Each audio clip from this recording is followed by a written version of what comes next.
You know what? Something men always have is the fucking nerve.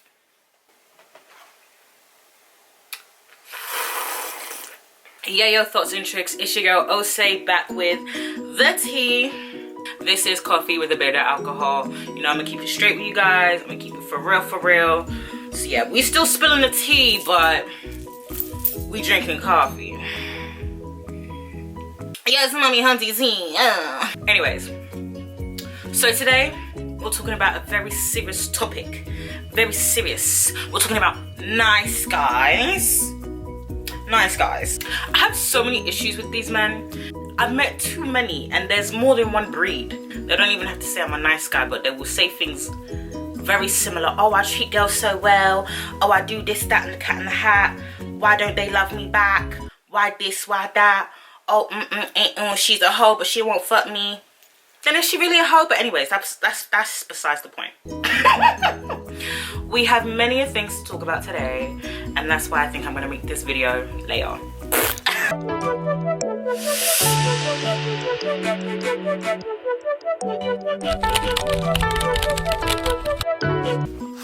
The sun is still sunning on you, girl. Damn. Anyways, yeah, so we're gonna be talking about nice guys and how fucking horrible they are and how men think they have a right to our time and our bodies. Just fucked up. First of all, nice guys and alpha males, let me just say off the bat, these are the same fucking dudes, bro. You both think you have a right to women for whatever reason. Money, you were nice to them, you think you have a right to us. It's the same, they're the same fucking breed, bro. And when you treat them with rejection, they react the exact same way. Fucking horribly and childish. The same thing, like, something very true about being a nice guy is that the king doesn't have to say he's the king because everyone already knows he's the king. If you keep having to say you're a nice guy, I'm not gonna fucking believe you because everyone would just already know this. You wouldn't have to tell people all the time how nice you are or you treat people so well. We would just see it. But you're not, you're a fake. You're fake. There's also this type of guy. This is my least favorite. Because growing up ugly, I would run into them a lot. There's type of dude that really only treat you nicely if they find you attractive. Whether they're planning to sleep with you now or later, they are literally only nice to girls that they find attractive. And being a girl that, you know, growing up in a very white suburbia, you know, many people did not find me attractive. And so guys that would treat my friends the best, like angels. Oh my god, you're such a sweetie. Oh my god, you're such a sweetheart. The same guys would literally insult me to my face in front of them. Mind you, they're bad friends because they didn't do jack shit about it, you know. But that's besides the point. Point is, if you're only treating someone with respect and kindness because you find them attractive, you are a bad person. And you need to rethink and reshape the way you be doing things because it's not right. That's how, in the exact same sense, fetishization is not respect. Just because someone wants to sleep with you does not mean they respect you at all. If you don't just treat people like people and you're only treating them kindly because you want something from them and you don't get that something, that's why they react in such, you know, exaggerated way. Like, men get hella, like, you act like anger is not emotion. They get very emotional when you reject them. It's a little scary. Like with fetishization, you find that person sexually attractive does not mean you value them as a person at all. It does not mean that you value the words that come out of their mouth at all. And I've learned that the hard way. Just because someone finds you attractive does not mean they respect you. So even if they treat you with respect, it's probably because they want something from you. And I'm just saying, this is something I've observed many times. And I feel like this is something people don't get in the broader sense, that just because someone has this, especially with fetishes, like why having an Asian fetish or black, you know, black thick girl fetish or fat fetish is so problematic. Like, people really don't understand why. And it's because you don't respect these people as people. You only see them as sexual objects and nothing more. They have nothing of value. You don't even respect them as a person. Like, you don't really even see them as a person. You just see them as a sexual object. And that's why when we reject them, they react so harshly. And I think this is something people need to try to open their eyes to. And that fetishization and sexualization does not equate respect. And it usually never will. Next point. They have a right to a body. They also think they have the right to police our bodies and tell us how to wear what we wear. Rah, rah, rah, rah, rah. Because they think they have the right. I don't know what it is. Men always think they have the motherfucking rights. And it's the same way, like, they'll tell us, yeah, don't dress like a whore. Oh, you're dressing too modest. I've always, you know, dressed like myself. I'm a fat girl that constantly wears crop tops. Why? Because I fucking feel like it. and it's comfy, you know? And people always has the cat in the hat and this and that to say about me. They really do. And that people aren't going to treat me with respect because of the way I dress. I hear that so many times. But the thing about respect is that, you know, people will give it to you whether they want to or not. I could dress like a Mormon and they would still treat me with disrespect. You know what I mean? Like, men will always have something to say about the way women dress. So please, ladies out there, dress however you feel like dressing. Dress however makes you feel comfortable. I don't really dress modestly, as I just stated. But even if that you were to dress modestly, it's your choice. Like, it's your body. You should be able to dress your body however you feel like dressing your body. Nah, just do you, bro. And men always say, oh, if you dress like this, you deserve this treatment. High key, that's how little they think of us in the first place. So please stop listening to men. I don't even know why you guys listen to men in the first place. Nothing they say is to benefit you. Most of these men you're listening to, they don't even like women. Why are you listening to a man that doesn't like women as a woman? How is anything they're going to say actually benefit you if they don't even care about you as a living being? They don't care about you, nor do they respect you. So how is anything they say going to benefit you? You know what I mean? So same thing with what you wear. They'll try to bring up your body count and how that devalues you. But if you think about it, men say that they have all these bodies that they're so great. But how many of those girls did they make come? None! Most likely. I'm just saying. So even you as a woman having all these bodies, like, that does not devalue you. And men don't even know basic science talking about the more sex you have, the looser your vajayjay, because that's not how that works. That is not how that works. It's really not. You know, please stop listening to men. You never have sex, you're a prude. You have sex maybe once, twice, 8 times, you're a slut. There is literally no winning. Stop listening to men, please.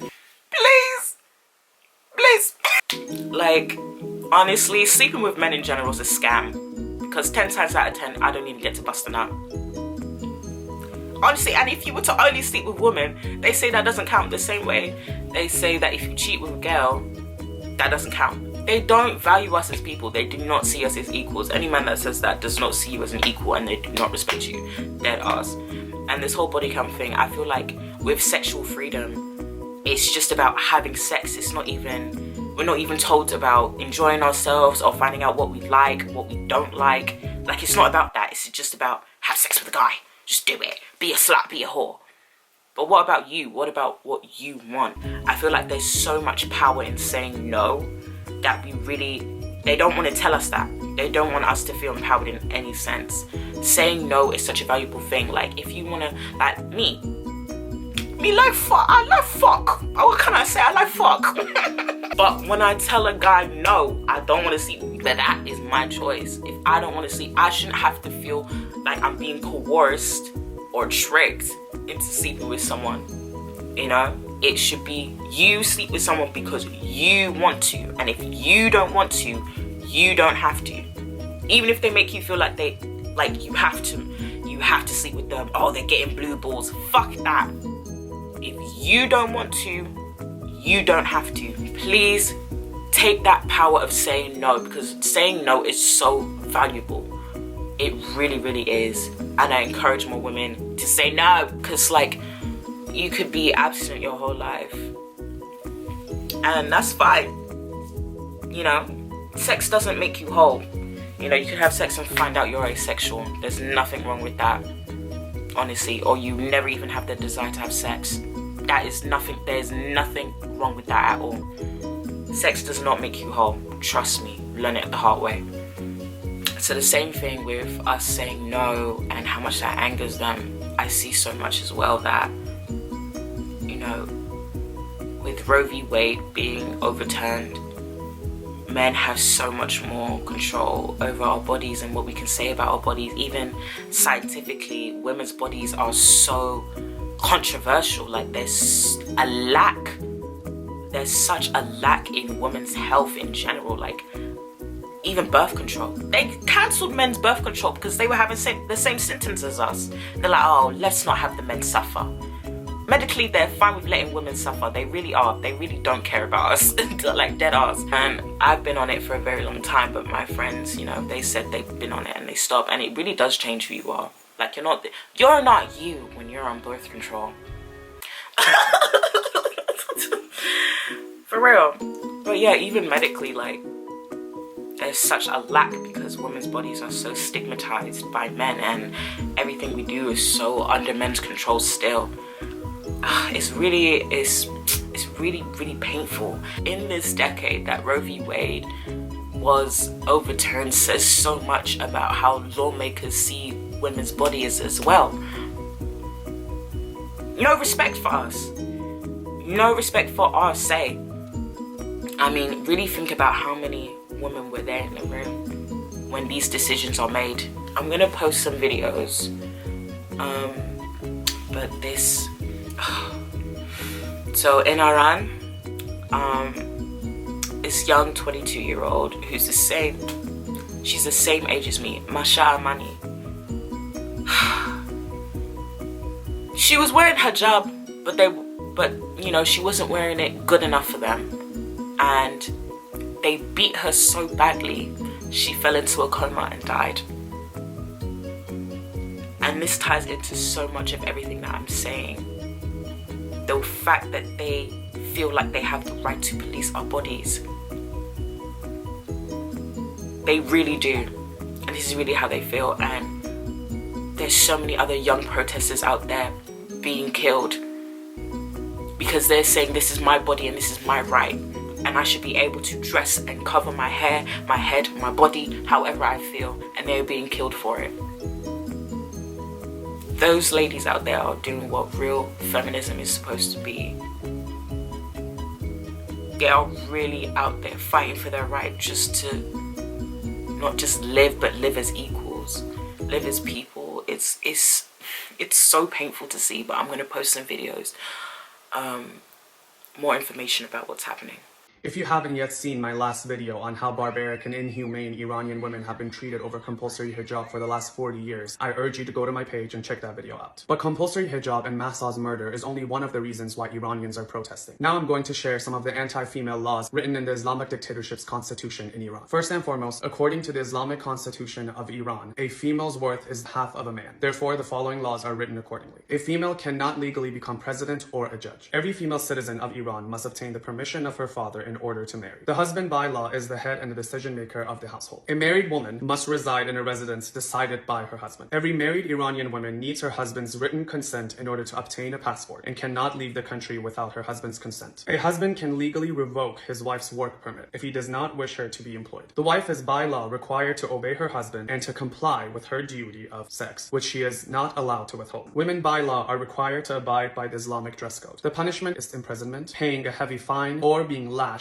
as many times as decided by the court. The age for receiving punishment in the full extent of the law is 9 years old for females and 15 years old for males. A female's testimony is also worth half of a man. In the court of law in Iran, if you have a witness that is a female, it will not be enough. Therefore, you need 2 females to counter a male's testimony. In cases where a father or the father's male relatives murder their daughter or wives, they may be forgiven under the law. In terms of war guilt, the amount of compensation paid by a person committing an offense to the injured party, or in cases of death, to his family. A woman's worth is half of a man. If a woman is murdered by a man and the woman's family want the murderer to pay with his life, the victim's family must first pay the murderer's family the other half of the wergil because he is a man and she was a woman. And that is only a few of the horrific and discriminatory laws against women in the Islamic dictatorship of Iran's constitution. So the fight isn't only about compulsory hijab, even though compulsory hijab is more than enough of a reason. And none of them sang with the Islamic Republic's national anthem. Look at this guy, he even points at his mouth and how he's not singing anything. Did you also notice his black wristband of mourning?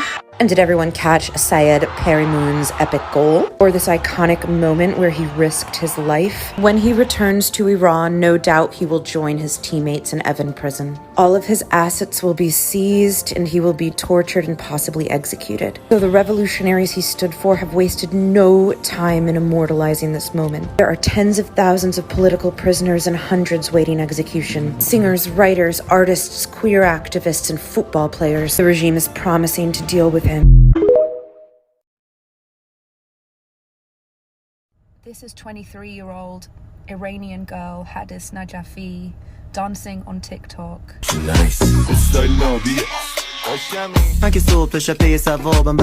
has been killed protesting in Iran. Her family confirmed after the autopsy it was by 20 bullets to the face, neck, and the rest of her body. It's so important to understand that because so many of us in Iran have been executed. 80% of Iranian people in Iran right now are Gen Z. They are babies. Those are the people that you're seeing on TikTok. And those people making those TikTok videos asking you for help, the reason that they're all crying is because they know that by asking you for help publicly, they will be executed. They will come into their houses and they will drag them by their hair and they will be lynched. That's why they're crying. The most we can do is keep making noise and putting pressure on the West, because without foreign help, they will have all died for nothing and they will continue to be killed until something or somebody frees Iran. The rest of us sharing these videos, the diaspora, we know by making these public statements we can never go back to Iran again. We will never touch our soil again. We are giving up everything just to tell the world what's happening to us. Don't let the sacrifices of these young people be in vain.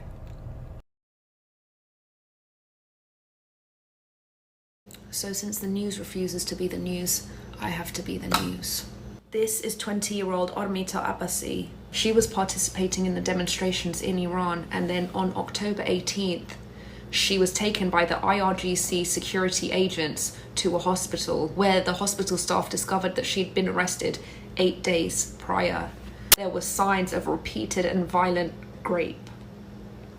They were pressured by the IRGC to report the rape as having occurred pre-arrest. Her family were informed that she was at the hospital, and when they rushed there to see her, her half-conscious body was kidnapped by the IRGC and taken to an unknown location. Nobody has heard from her since. This is Hossein Ronaqi. He is a blogger and an activist. He was in the middle of an interview when the IRGC attempted to kidnap him from his home, which he managed to escape, but they threatened that his friends and family would be harmed if he didn't turn himself in to Evin prison. He turned himself into Evin prison and he was violently beaten outside the prison to the point that he fainted. He was then taken into the prison and both of his legs and his finger have been broken. People from inside the prison reported seeing him being dragged from the confession room to solitary confinement. Since they broke his legs, he can obviously no longer walk and he is being denied medical attention. This is 22-year-old Elmira Hosseini. She was handing out chocolates on the side of the road, and the chocolates had a note that said, "Woman, life, freedom, Zan Zendegi Azadi." She was arrested for the note.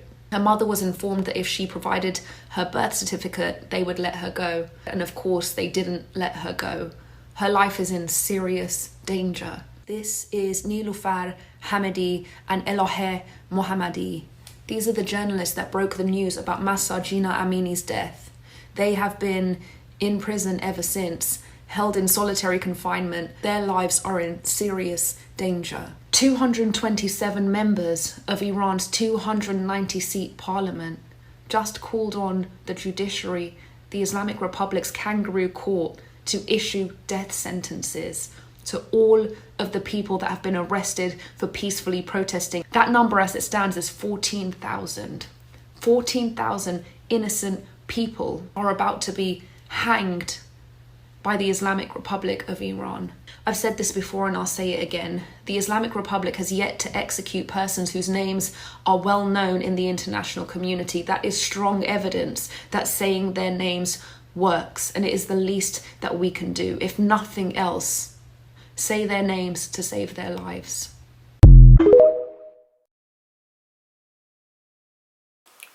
Seeing all of that stuff really does boil my blood, because people say so much shit about how progressive we are. Oh, it's a new age. Oh, it's 2022. That shit doesn't mean anything. The same way bigotry lived before, it will live now, because men still feel like they have a right over us. And they make laws and have shit like this going on that enforces that entitlement over women's bodies. They really do feel like they're entitled to every single part of us, and it makes me sick. So please continue to fight and continue to say no, and let it be known that anything you do is your own choice. But please take a look at all the protesters and everything that they're doing, because it's serious stuff, guys. And this is like, they're the same age as me, and I think about the way I dress compared to the way they're forced to dress. I'd be dead right now. I would. They would kill me. They'd kill my fat ass. But I'm privileged enough to live somewhere where, you know, it's not illegal. Yeah. Okay. That's all I have to say. Bye.